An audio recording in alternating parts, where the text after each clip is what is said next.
La réunion de ce soir, à l'initiative du Premier ministre, a porté sur le déconfinement de la commune de Gombe. Ceci devrait se faire, a dû se faire avec l'accord naturel du chef de l'État. Mais ce déconfinement doit naturellement concerner des secteurs particuliers. Et ces secteurs sont, entre autres, les magasins, les banques, les entreprises de télécommunications, les sièges sociaux, les établissements publics, les services publics, les administrations publiques, les sociétés commerciales et des industries, le rehaussement des effectifs dans les cabinets ministériels, les restaurants et les cafés. Toutes ces structures que je viens de citer seront donc rouvertes dans la commune de Gombe. Mais cette rouverture sera assortie naturellement de certains engagements ou de petites contraintes. Parmi ces engagements, on doit noter qu'il faut absolument que les structures concernées puissent placer les barrières devant l'entrée, notamment de chaque magasin, doivent procéder à la désinfection des lieux avant l'ouverture,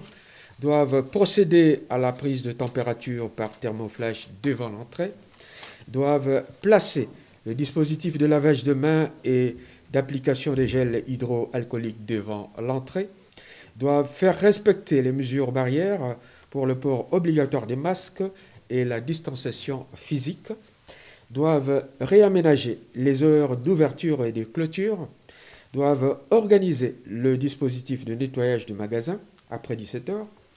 doivent organiser le suivi de l'état de santé du personnel. Et naturellement, toutes ces mesures et tous ces préalables ne concernent pas les secteurs qui n'ont pas été cités, à l'instar de